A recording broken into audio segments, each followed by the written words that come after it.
Entérate con Leslie, una portal web de información, entrevistas y transmisiones en vivo. Síguenos a través de nuestras redes sociales, Facebook, YouTube, Twitter, Instagram y ahora todas nuestras entrevistas también por podcast. No te lo pierdas, www.enterateconleslie.com.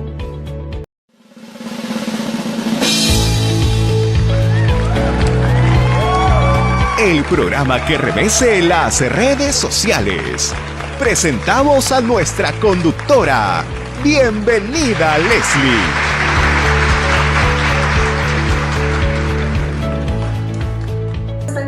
Les saluda Leslie Yata Ramírez en la dirección de la portal web Entérate con Leslie. Seguimos en una programación especial por el 5º aniversario de nuestro programa en nuestras redes sociales. Hoy tenemos como una invitada especial a la doctora Delia Muñoz. Ella es decana de la Facultad de Derecho y Ciencias Políticas de la Universidad Norbert Wiener y además ha sido exministra de Justicia y Derechos Humanos, además de otros cargos importantes como el haber sido jefa de gabinete de asesores de la Defensoría del Pueblo y agente del Estado peruano ante la Organización de Estados Americanos. Vamos a regresar en breve con la entrevista a la decana Delia Muñoz, con quien vamos a conversar temas muy interesantes sobre educación, investigación y una opinión, ¿no?, de una experta respecto a el informe anual de la Comisión Interamericana de Derechos Humanos, que ha concluido que en la región se ha dado una intensificación militarizada, uso de la fuerza, represiones en el marco de las protestas públicas. Regresamos entonces tras la pausa comercial con la entrevista a la doctora Delia Muñoz. No te muevas de la sintonía de Entérate con Leslie. Regresamos en breve.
Regresamos a Entérate con Leslie. Bien amigos, tras la pausa comercial regresamos entonces con nuestra invitada estelar en un programa especial por nuestro 5º aniversario de Entérate con Leslie. Este sábado cumplimos 5 años en el aire a través de nuestras redes sociales de forma ininterrumpida y para ello tenemos a una distinguida invitada, la doctora Delia Muñoz.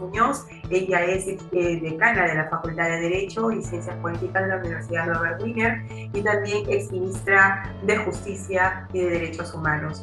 Muy buenas tardes, doctora Delia Muñoz, y muchísimas gracias por haber aceptado nuestra invitación. ¿Qué tal, Leslie? Muy amable por invitarme para conversar de ustedes sobre temas jurídicos. Es un aniversario importante, 5 años es bastante tiempo, se dice fácil, pero hay mucho sudor y esfuerzo en ese periodo. De cierta forma, ciertamente es así, doctora Delia Muñoz. Sostener un medio de comunicación no es nada fácil, pero gracias a ustedes, al tiempo que disponen para nuestras entrevistas y compartir sus experiencias, eso es muy valioso y eso nos ha apoyado siempre para sostenernos en el aire. Doctora Delia Muñoz, usted como decana de la Facultad de Derecho y Ciencias Políticas, hablamos de abogados y abogadas. Usted es abogada, yo soy abogado, tenemos miles de abogados en el Perú. Sin embargo, en el siglo XXI se caracteriza porque ya existe una revolución tecnológica, la era digital. Entonces, ¿cómo viene preparando la Facultad de Derecho que usted dirige en este nuevo perfil para el abogado? ¿A qué perfil, digamos, desafíos se está preparando a futuros abogados y abogadas en su facultad? Sí. Muchas gracias por su pregunta. Hace varios años que mi actividad profesional dejó de ser la de una abogada litigante y asesora, que es lo que a mí más me apasiona, y estoy dedicada a la academia. En la Universidad San Martín de Porres hace varios años que conduzco la maestría en solución de conflictos, y hace un año más o menos que estoy a cargo de la Escuela de Derecho en la Universidad Norbert Wiener como decana. Entonces tengo una visión académica, fruto de mi experiencia profesional, que busco que sirva como una herramienta para producir innovación y sobre todo rescatar viejos valores éticos de conducirse profesionalmente. A nivel de la formación de abogados en la Universidad Norbert Wiener, lo que he trabajado en estos meses es una reforma curricular. Una reforma curricular para que los alumnos tengan habilidades, no de aprenderse leyes, no de aprenderse normas, sino de que se trabaje con conceptos, con principios, que manejen el idioma inglés, que manejen la capacidad de análisis, que tengan la capacidad de ser emprendedores, que tengan la capacidad de poderse conducir en el medio al cual pertenecen. Esta visión del abogado únicamente que se dedica pues al litigio es una visión equivocada. Hoy en día, con el avance de la tecnología, no hay nada que se pueda hacer sin regulación. Y lo que tenemos que hacer es prepararnos para las cosas que no conocemos, lo que no sabemos. Entonces el abogado tiene que tener mucha capacidad intuitiva, tiene que aprender a analizar, a pensar, a prever. Para eso tiene que manejar teoría, tiene que manejar preceptos y conceptos jurídicos que les permita irse adecuando a través de su desarrollo profesional. Entonces esa es la visión.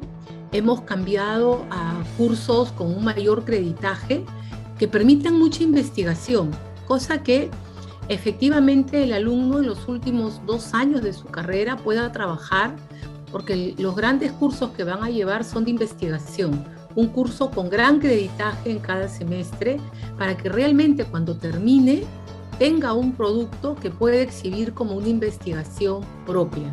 No lo que se está haciendo en la actualidad, que es un copy-paste de una serie de documentos y no aportan nada, sobre todo a la vida de la persona que se incorpora a la sociedad en términos económicos. Justamente sobre eso último que habla del copy-paste en el tema de investigaciones, ¿por qué se quiere, por qué se incentiva, se motiva al profesional, en este caso de derecho, a tener una cultura por la investigación? ¿Qué beneficios le va a reportar a su país, a la sociedad?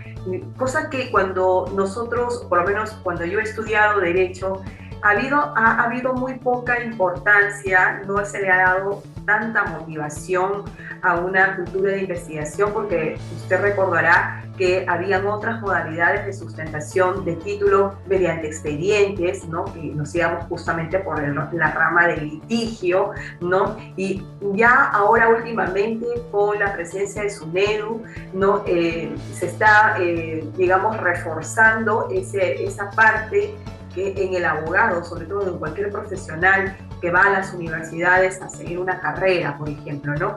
En ese sentido, la universidad y la facultad que usted dirige, ¿cómo está preparando en esta cultura de investigación al futuro abogado o abogada?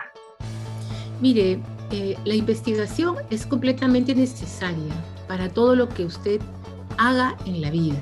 Usted, por ejemplo, cuando prepara su programa, tiene que revisar, tiene que leer, tiene que saber identificar cuál es el núcleo central del artículo, del informe, del reporte que está queriendo presentar. Tiene que saber cuáles son las ideas que lo sustentan, cuál es la conclusión, y tiene usted también que conocer cuáles son los derechos que está cambiando o donde se está innovando. Entonces la investigación la hacemos todos los días de nuestra vida, sea usted asesor, sea asistente, sea abogado litigante o sea un funcionario público. Entonces hay que dejar de lado esta idea de que la investigación es algo abstracto, gaseoso, aburrido y que no sirve. Mentira. O es una pérdida de tiempo. Los abogados investigamos todos los días. Todos los días leemos una norma, vemos un artículo, cuando vamos a hacer un informe, cuando vamos a asesorar a un cliente, cuando nosotros mismos queremos enriquecernos. Entonces la investigación es absolutamente consustancial al trabajo profesional. Ahora, en Derecho de la Universidad Wiener hemos armado un equipo con 2 profesores de nivel RESATIN, de nivel RENACIT, que es lo que te exige la SUNEDU, para poder conducir ciertas áreas y líneas de investigación.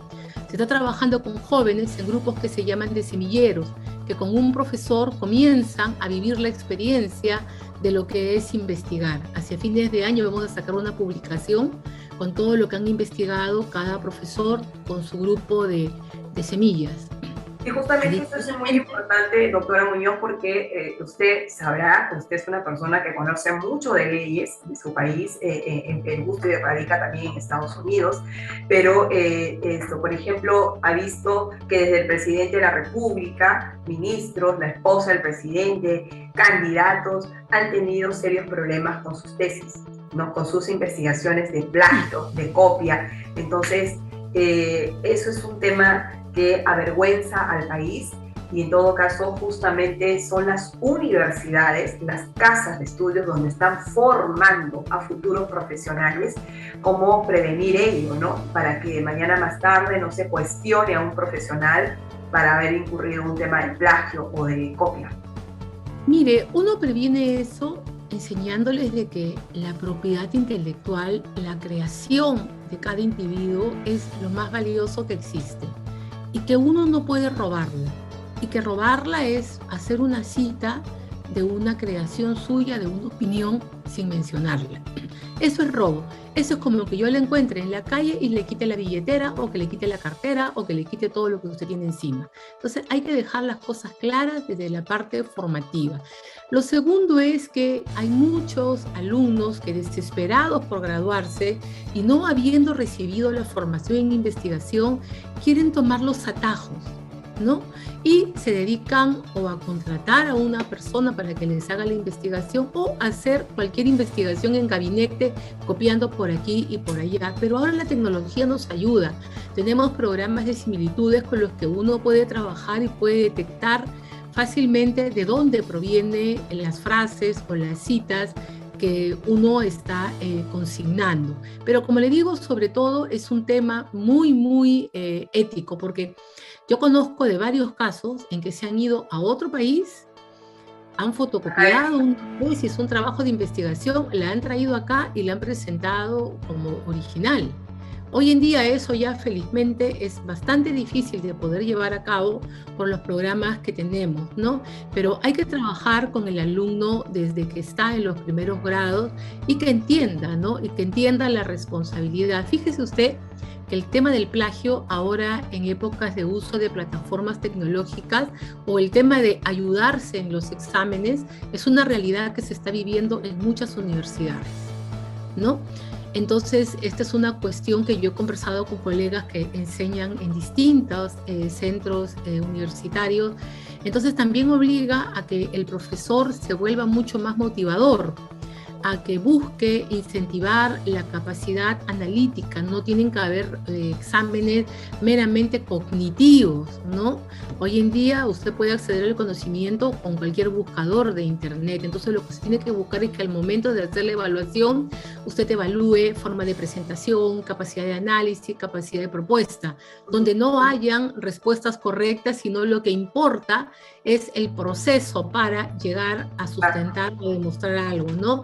Entonces yo creo de que hay bastante que trabajar en esa línea. Y por ejemplo, otro tema ya a nivel de posgrado, en la maestría en solución de conflictos estamos avanzando con investigaciones ya no de un nivel de pregrado, que pueden ser sobre una aplicación concreta de una norma, una situación que es mucho más simple.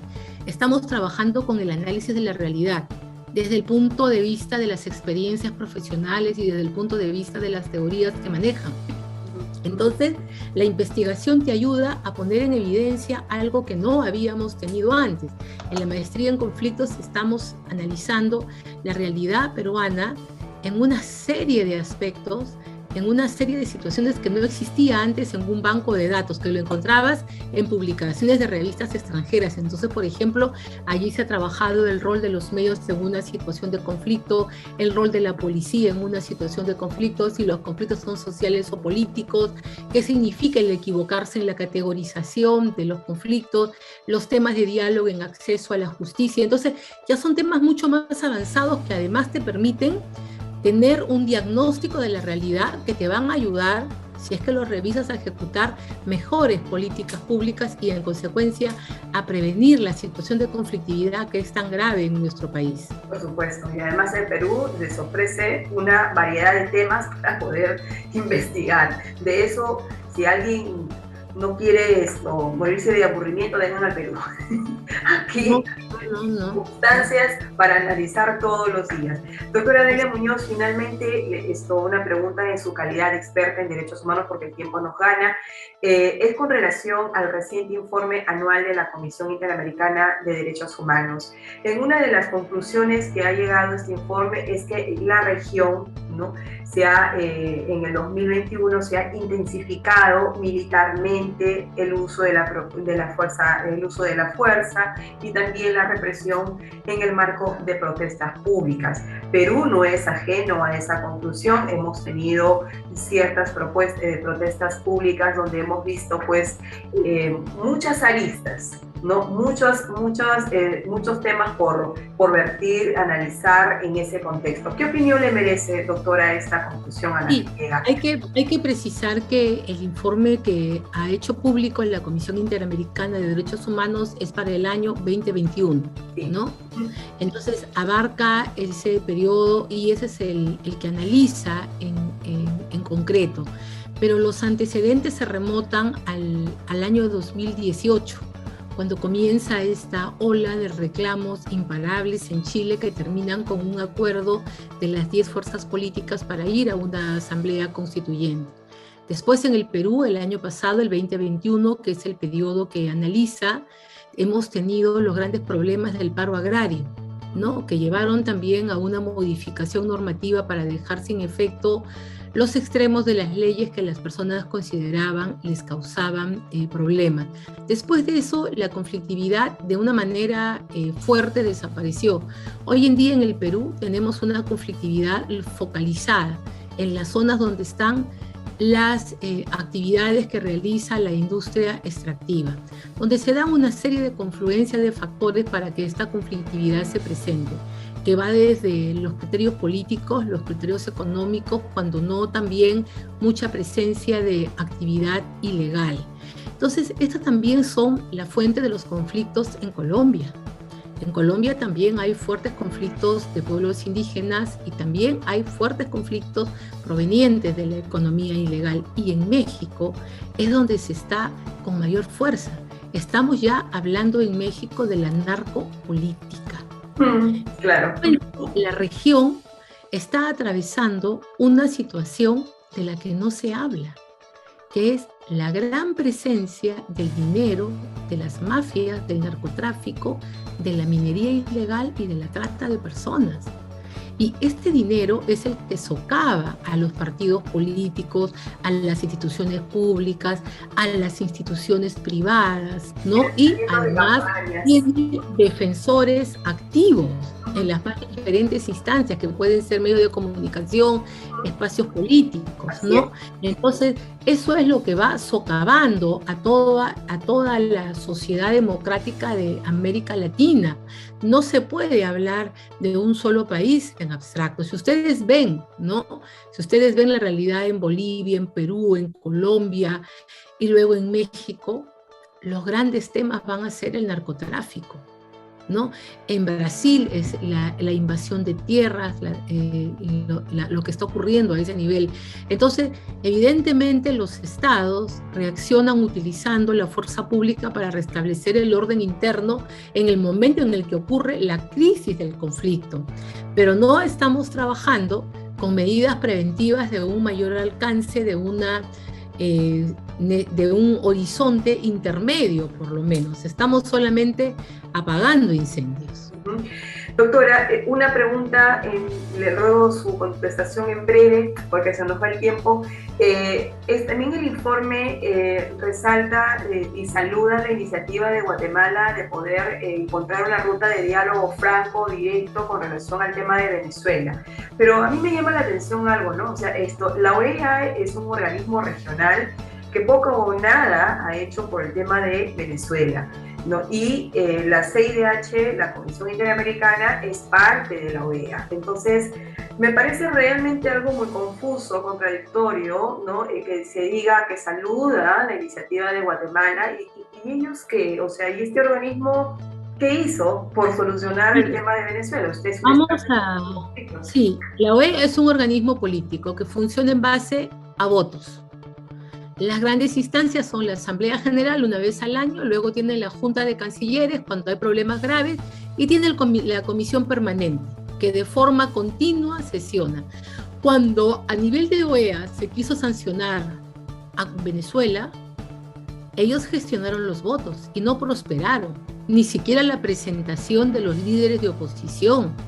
Entonces allí Venezuela articuló muy bien sus posiciones políticas y neutralizó las herramientas que la OEA tenía para poder llamar la atención, cuando menos, ¿no? Entonces, ahora que Guatemala lidera este movimiento, la OEA lo ve con buenos ojos porque puede romper lo que en la práctica de acá de Washington se llama la unión de Venezuela con el CARICOM. O sea, los países del Caribe son 14 votos. Olvídate que son países, son 14 votos. Y los votos del Caribe valen tanto como el de Colombia, el de Argentina, el de Brasil. Y son 14 votos, ¿no? Entonces, con ellos, más Venezuela, más Nicaragua, más Argentina, Cuba no vota, más Argentina, ¿no? Y con Bolivia, neutralizan todo tipo de decisiones contra algunos de los países que están como Venezuela, ¿no?